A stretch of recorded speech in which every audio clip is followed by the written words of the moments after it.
भुलक्कड़ बहू। कल ये तेरी बीवी फोन सब्जी की दुकान में भुलाई। वो तो भला है कि पहले भी 5 बार भूल चुकी है, तो लोगों को पता है कि ये मोबाइल तेरी बीवी का ही है। अरे तो कौन सा आईफोन है जो लोग दबा लेंगे?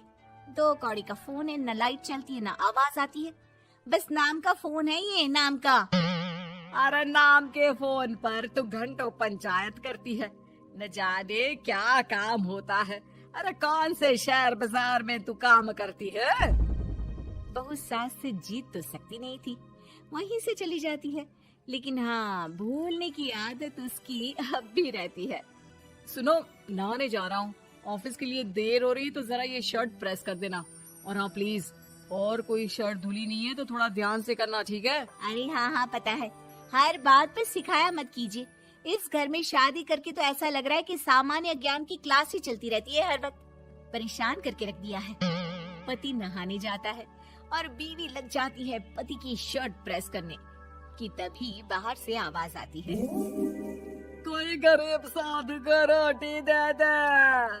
अरे बाबा भूखा खड़ा है तेरे द्वार देवी, बाबा को भिक्षा देकर पुण्य कमा ले देवी। ओहो, ये तो पुण्य की बात है कि बाबा दरवाजे खड़ा है। अब इसकी आवाज सासू माँ को सुनाई नहीं देगी, लेकिन मैं और ये कमरे में हल्के से बात कर ले तो क्या, अरे घूसी चली आती है। चलो पहले बाबा को ये रोटी दे देती हूँ। अब क्या था, रिंकी जाती है बाबा को रोटी देने, लेकिन पीछे छोड़ जाती है पति की शर्ट के ऊपर प्रेस, वो भी गर्मा गर्म। अरे बाबा रोटी तो ले लो, बस ये बता दो कि मेरी किस्मत कब जगेगी। ससुराल में हालात टेबल टेनिस के बॉल की तरह हो गए हैं। कभी कोई इधर फेंकता है तो कभी कोई उधर फेंकता है, कोई इधर मारकर उधर फेंक देता है। समझ में ही नहीं आ रहा कि ये भूलने की आदत कैसे ठीक होगी। कोई उपाय हो तो बता दो ना बाबा। बाबा घर के अंदर देखते हैं तो 1 घंटे बाद टीवी पर गजनी फिल्म शुरू होने वाली होती है। याद है ना, गजनी फिल्म जिसमें आमिर खान को भूलने की बीमारी होती है और वो हर बात को लिख कर याद रखता है। अरे बेटे, हम बाबा हैं, हर किसी सवाल और जीवन में दुख परेशानी का निजात है हमारे पास। तुम एक काम करो, 1 घंटे बाद टेलीविजन के सामने बैठ जाना और जो फिल्म देख रही हो ना, देख लेना। तुम्हें तुम्हारे सारे सवालों के जवाब मिल जाएंगे। अलग निरंजन, निकालो खाना, सलाह देने की दक्षिणा भी। अरे बाबा, जीवन से ये वाली समस्या खत्म हो जाए तो समझिए मेरे घर से आपका लंच पैक शुरू, वो भी बिल्कुल फ्री में। तभी अंदर से पति के जोर जोर से चीखने की आवाज आती है। अरे क्या मजाक बना रखा है तुमने? ये क्या है, पूरी शर्ट जला दी। तंग आ गया हूँ मैं तुम्हारी भूलने की आदत से। हे भगवान, ये मेरा गधा जैसा बेटा सारा दिन जितनी कमाई नहीं करता उतना तो ये लड़की नुकसान करवा देती है। बाबा, लग रहा है कि कोई कांड हो गया है अंदर मुझसे। अच्छा मैं ना 1 घंटे बाद बैठ जाऊंगी फिल्म देखने, विदा लीजिए अब तो आप। जैसे ही वो घर के अंदर जाती है, सामने पति खड़ा होता है फटी शर्ट पहनकर। माफ करिए, पापा आ गए थे दक्षिणा के लिए।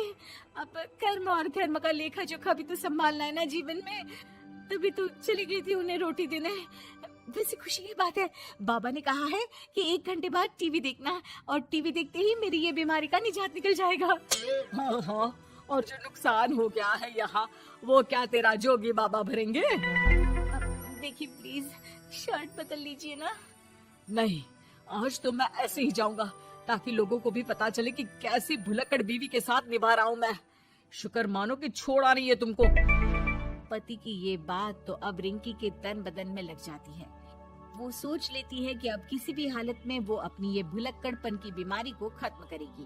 फिर क्या था, पति तो फटी शर्ट पहनकर चला जाता है और 1 घंटे बाद बहू कमरे में सो रही होती है कि सास आ जाती है। अरे भुलक्कड़, तुझे तो फर्क नहीं पड़ता, लेकिन हम लोग परेशान हो चुके हैं। जा, तेरा बाबा बोल रहा था ना 1 घंटे बाद टीवी देखना, तो जा देख, क्या पता कुछ सुधार हो जाए। बहू टीवी खोलती है तो सामने चल रही होती है गजनी फिल्म, जिसमें आमिर खान शरीर में या दीवार में लिखकर अपनी चीजों को याद रखता था। तेरी, वाह, ये तो सच में बड़ा सही आइडिया है। इससे मुझे याद रहेगा कि क्या करना है और क्या नहीं। अब तो मैं भी सब सीख लिया करूंगी। वो टीवी बंद करके किचन में जाती है कि सास की आवाज आती है। अरे तेरी बुआ सास आ रही है, खाना बना लेना उसके लिए भी। जी माँ जी, बिल्कुल बना लूंगी। और सुन, वो कल वाला जो आटा बचा था ना, उसकी 2 रोटी बुआ सास के लिए बना देना। आटा पड़ा पड़ा खराब ही हो रहा है। बहू फटाफट रोटी बनाती है, लेकिन तभी उसे ध्यान आता है कि बुआ सास की रोटी तो पुराने आटे से बनानी थी। वो पुराना आटा लेकर रोटी बनाकर उस पर पेन से लिख देती है, पुराने आटे की रोटी बुआ जी के लिए। अरे क्या बन रहा है खाने में? भाभी, आपकी बहू की क्या हाल है? भूलने की बीमारी कम हुई या ऐसे ही तबाही मचा रखी है? अरे क्या बताए, अब आज किसी बाबा से उपाय पता किया है, देखो जरा। भाभी, ये आप ही हो जो संभाल रही हो ऐसी बहू। हम लोगों से तो पता नहीं हो पाता या नहीं। तभी वहाँ बहू आ जाती है। हाँ, तभी तो मैं इनकी बहू हूँ, आपकी नहीं। वैसे मैंने तोड़ निकाल लिया है। अब क्या था, बुआ सास जैसे ही खाना खाने बैठती है कि सास बोल पड़ती है। बहू, याद तो होगा नहीं जो बोला था? याद करो, बुआ के लिए कौन सी रोटी बनानी है, कहा था ना मैंने। जी, सब याद है, सब कुछ। ये लीजिए। लेकिन जैसे ही बुआ सास की रोटी उनकी प्लेट में आती है, वो जोर जोर से चिल्लाने लगती है। अच्छा, तो ये टोटका बताया है तेरे बाबा ने, जो कुछ भूलो लिख लो, क्यों? बहू को लगता है कि बुआ सास तारीफ कर रही है। अब क्या करे, याद रखने के लिए कुछ न कुछ तो करना होगा ना, वरना रोज रोज ताने बोलियां खा खा कर तो मैं परेशान हो गई थी। तो क्या कहा तेरी सास ने?